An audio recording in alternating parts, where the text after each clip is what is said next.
Bom, bora lá falar sobre potência. O que é potência? Você já ouviu falar sobre potência? Você fala assim, esse carro é muito potente, ou então esse amplificador é muito potente. Tá? Potência é a capacidade de realizar trabalho. Então, o termo em inglês eu acho melhor, que é power, que é poder. Né? Poder é o substantivo do verbo poder. Né? Você tem, por exemplo, o comer, o beber, o fazer. Eles têm o poder. O poder é característica daquele que pode. Né? Então é relacionado ao que você pode fazer, aquilo que você tem capacidade, aquilo que está ao seu alcance fazer. Né? A capacidade de executar trabalho. O que é trabalho? Esse conceito é bem importante. Né? Quando você pergunta assim, você capina esse lote ali para mim? Isso não é trabalho. Né? Por que não é? Porque o tempo é infinito. Então quer dizer, se quando eu tiver 90 anos eu resolver capinar o lote, está valendo, de acordo com essa definição frouxa e aberta que é dada. Agora se eu perguntar, você capina esse lote aqui até amanhã? Aí eu tenho realmente trabalho, porque eu tenho um tempo delimitado. Tá? Então eu tenho a capacidade de fazer esse trabalho em um período determinado de tempo. Então isso vai mudar a quantidade de trabalho que eu preciso, né, o poder que eu preciso ter para fazer. É diferente você dizer assim, você capina esse lote em um dia, é muito diferente dizer você capina esse lote aqui em 1 hora. Né? De acordo com o tempo eu preciso de mais força para fazer. Né? Outro exemplo, você consegue puxar um carro?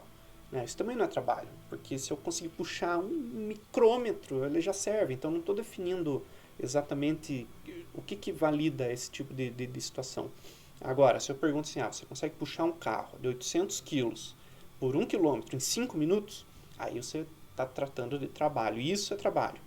Tá? Isso exige uma determinada força, isso exige uma determinada potência. Né? Eu tenho que ter capacidade. Eu consigo fazer isso?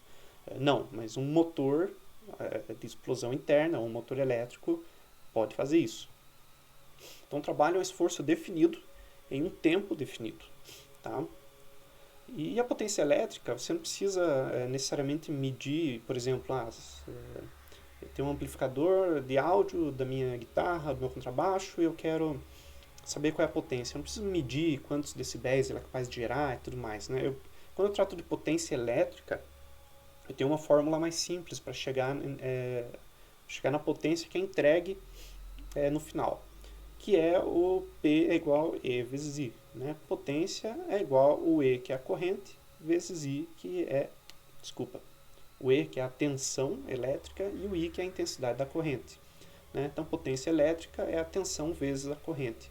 E a medida em watts. Tá? Agora sim, essa medida aqui você conhece muito bem.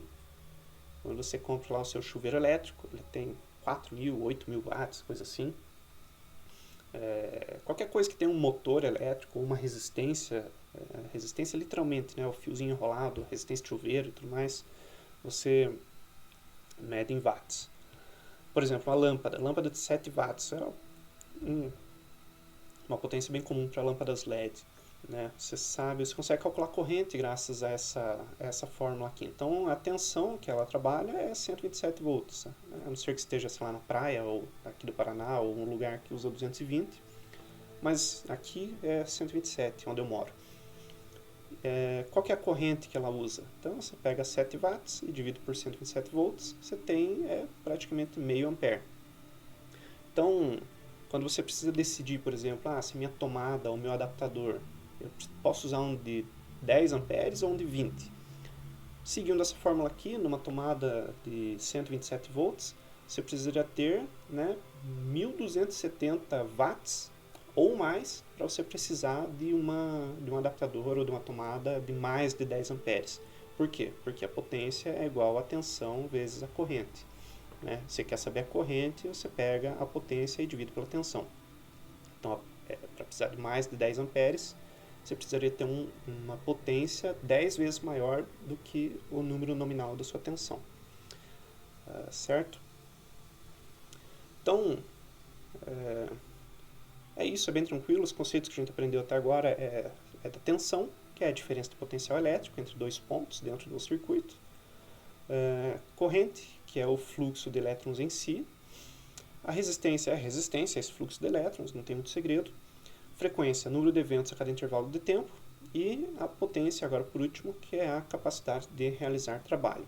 Esses são os conceitos mais básicos, mais essenciais que você vai precisar para depois, no próximo conjunto de aulas, que a gente vai falar do rádio até o computador, para você entender como é que funciona certos componentes que a gente vai trabalhar e, eventualmente, a gente chegar até as portas lógicas eletrônicas, que você vai precisar conhecer um pouco disso aqui, entender minimamente esses conceitos para conseguir entender como é que funciona uma porta lógica, e da porta lógica a gente caminha muito rápido até, finalmente, a implementação de um computador, de uma CPU, de memória e outros componentes eletrônicos que a gente usa até hoje no computador. Beleza? Isso aí. Até a próxima aula.